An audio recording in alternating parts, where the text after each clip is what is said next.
تھے تو برے لوگ ان لوگوں سے نہایت ہی محبت رکھتے، ان کی شان میں مبالغہ آرائی کرتے اور ان کی صحبت میں بیٹھنا پسند کرتے۔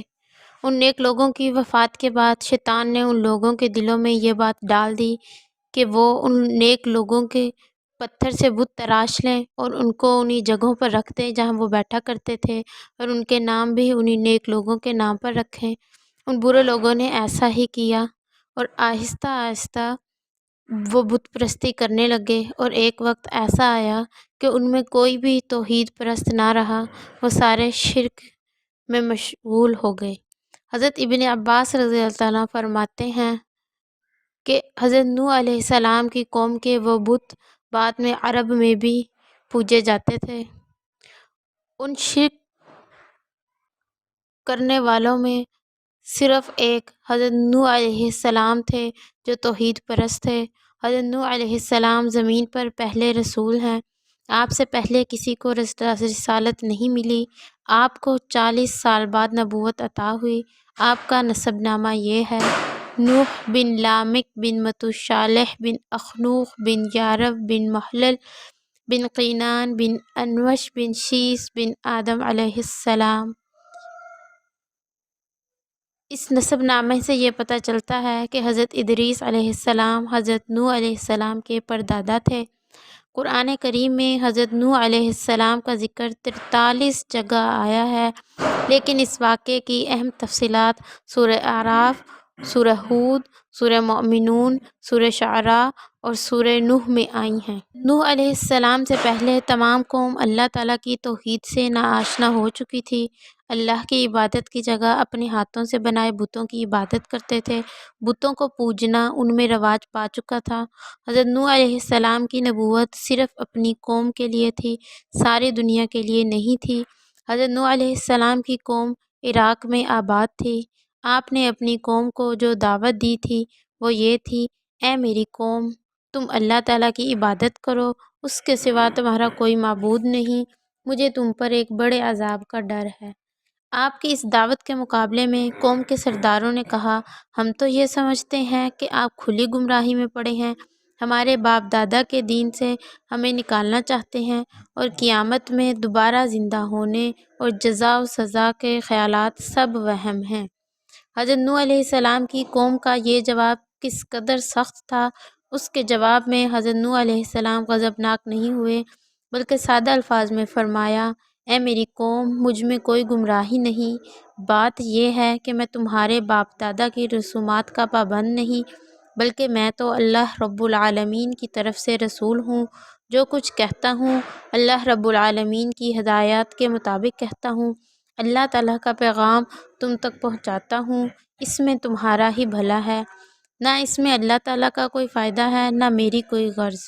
ان الفاظ میں آپ نے رب العالمین کا لفظ ارشاد فرمایا، یعنی تمام جہانوں کا پالنے والا۔ اس ایک لفظ سے تمام غلط عقیدوں کی نفی ہو رہی ہے۔ آپ نے اس کے بعد فرمایا: تمہیں جو قیامت کے آنے میں شکوک و شبہات ہیں، اس کی وجہ تمہاری بے خبری اور ناواقفیت ہے، مجھے اللہ تعالیٰ کی طرف سے اس کا یقینی علم دیا گیا ہے۔ نوح علیہ السلام کی قوم نے ایک شبہ اور ظاہر کیا، وہ یہ کہ تم تو ہماری ہی طرح کے بشر ہو، ہماری طرح کھاتے پیتے اور سوتے جاگتے ہو، ہم کیسے مان لیں کہ تم اللہ تعالیٰ کے رسول ہو؟ اگر اللہ تعالیٰ نے کسی رسول کو بھیجنا ہوتا تو وہ کسی فرشتے کو بھیجتا۔ ہم جانتے ہیں فرشتوں کو بڑائی اور بزرگی حاصل ہے، تم تو ہماری قوم کے ہو، اور اصل بات تو یہ ہے کہ تم ہم پر اپنی بڑائی ثابت کرنا چاہتے ہو۔ قیامت میں دوبارہ زندہ ہونے اور جزا سزا کے خیالات سب فضول ہیں۔ اس بات کا جواب حضرت نوح علیہ السلام نے یہ دیا: کیا تمہیں اس بات پر تعجب ہے کہ تمہارے پاس تمہارے رب کا پیغام ایک ایسے شخص کے ذریعے آیا ہے جو تمہاری جنس کا ہے، تاکہ وہ تمہیں ڈرائے اور تم ڈر جاؤ، تاکہ تم پر رحم کیا جائے؟ آپ نے فرمایا: جس کے ڈرانے سے لوگ متاثر ہو کر لوگ ڈر جائیں، وہ وہی ہو سکتا ہے جو ان کا ہم جنس ہو اور انہی کی طرح انسانی خصوصیات کا مالک ہو۔ یہ باتیں کئی امتوں کے لیے کفار نے پیش کی کہ کوئی بشر نبی یا رسول کیسے ہو سکتا ہے۔ قرآن کریم نے ان سب کو یہی جواب دیا۔ افسوس، قرآن کریم کی اس قدر وضاحتوں کے باوجود آج بھی کچھ لوگ حضور نبی کریم صلی اللہ علیہ وآلہ وسلم کی بشریت کا انکار کرتے ہیں۔ آپ صلی اللہ علیہ وآلہ وسلم کو نور مانتے ہیں اور قرآن کریم کو جھٹلاتے ہیں۔ اس قدر واضح جواب کے باوجود حضرت نوح علیہ السلام کی قوم ٹس سے مس نہ ہوئی، ان کی نصیحت نے ان پر اثر نہ کیا۔ تب اللہ تعالیٰ نے فرمایا، نوح علیہ السلام کی قوم نے ان کی نصیحت اور خیرخواہی کی کوئی پرواہ نہ کی اور برابر آپ کو جھٹلاتے رہے۔ بس چند لوگ آپ پر ایمان لائے۔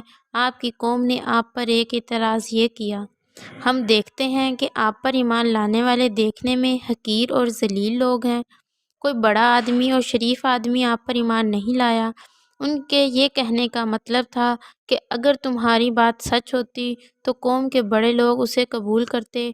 ان چھوٹے اور ذلیل لوگوں کا قبول کرنا اس بات کی علامت ہے کہ آپ دعویٰ نبوت کے قابل نہیں۔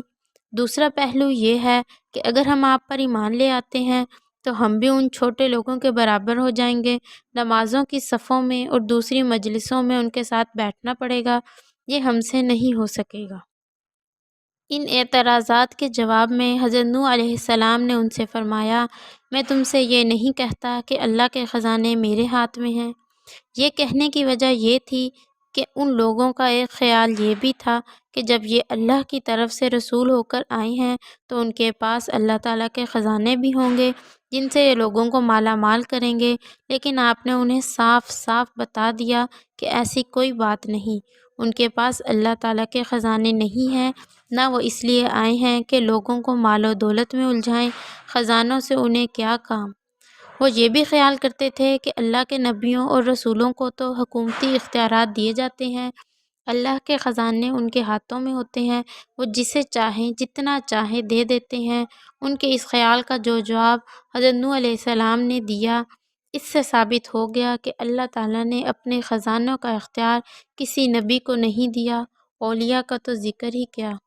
اللہ تعالیٰ ان کی ضروریات اور خواہشات اپنی قدرت سے پوری فرماتے ہیں۔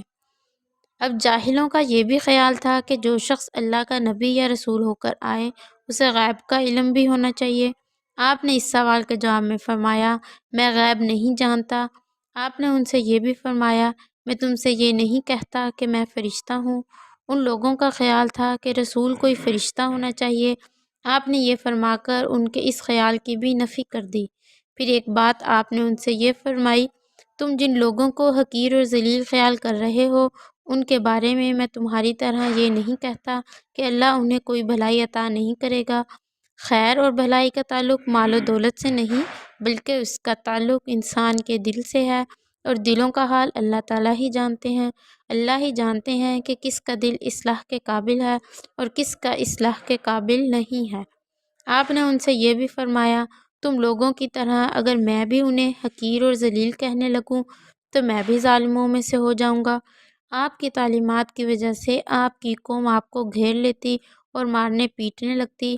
وہ لوگ آپ کو اس قدر مارتے کہ آپ بے ہوش ہو جاتے، اور جب آپ بے ہوش ہو جاتے تو آپ کو ایک کمبل میں لپیٹ کر ایک مکان میں پھینک دیتے اور خیال کرتے کہ یہ مر گئے ہیں۔ آپ کو ہوش آتا تو آپ کھڑے ہوتے اور دوسرے دن پھر انہیں تبلیغ کرنے لگتے، ان کے لیے ان الفاظ میں دعا فرماتے، اے اللہ میری قوم کو معاف کر دے کیونکہ یہ نہیں جانتے۔ مسلسل تبلیغ کرنے کے بعد بھی جب ایک نسل ایمان نہ لاتی تو آپ امید کرتے کہ ان کی اولاد میں سے کوئی ایمان لے آئے گا۔ وہ نسل بھی گزر جاتی تو آپ ان سے اگلی قوم سے امید باندھ لیتے اور اپنا کام جاری رکھتے۔ ان نسلوں کی عمریں اتنی نہیں تھیں جتنی حضرت نوح علیہ السلام کو معجزے کے طور پر عطا ہوئی تھی۔ اس طرح ان کی نسل در نسل گزرتی چلی گئی۔ ہر آنے والی نسل پچھلی نسل کی نسبت زیادہ شریر اور بدتر ثابت ہوتی گئی۔ مجبور ہو کر حضرت نوح علیہ السلام نے اللہ تعالیٰ کے حضور یوں دعا فرمائی، اے پروردگار، میں نے انہیں دن رات تیری طرف بلایا، ہر طریقہ اختیار کیا کہ یہ راہ راست پر آ جائیں، کبھی انہیں عذاب سے ڈرایا، کبھی ان کے سامنے جنت کی نعمتیں بیان کی تاکہ یہ ایمان لے آئیں، نیک عمل کرنے والے بن جائیں، دین اور دنیا کی بھلائیاں انہیں حاصل ہو جائیں۔ کبھی میں نے آپ کی قدرت کی نشانیاں پیش کر کے انہیں سمجھایا، مگر انہوں نے ایک نہ سنی۔ دوسری طرف اے پروردگار، آپ نے مجھے یہ بھی بتا دیا کہ ان لوگوں میں جتنے لوگوں کو ایمان لانا تھا وہ لا چکے، اب ان میں سے کوئی ایمان نہیں لے کر آئے گا۔ تفاسیر میں لکھا ہے کہ یہ لوگ بتوں کو پوجتے تھے، خاص طور پر ان کے 5 بڑے بت تھے۔ ان کے نام یہ تھے: ود، سوا، یغوث، یعوق اور نصر۔ یہ دراصل اللہ کے وہی نیک بندے تھے جو حضرت نوح اور حضرت آدم علیہ السلام کے درمیانی زمانے میں گزرے تھے۔ ان کی وفات کے بعد جب شیطان نے انہیں ورغلایا تو لوگ شیطان کے اس جال میں آ گئے۔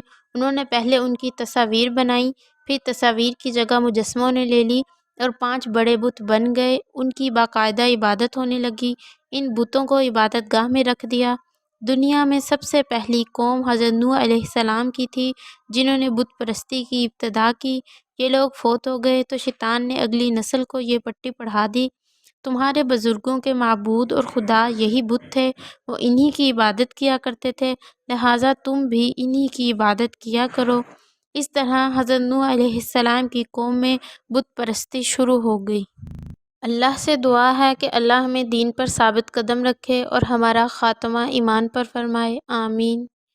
مزید ایسی اسلامک ویڈیو دیکھنے کے لیے ہمارے چینل دعوت اسلام کو سبسکرائب کریں اور نوٹیفیکیشنز کے لیے بیل آئیکن پر کلک کریں۔ السلام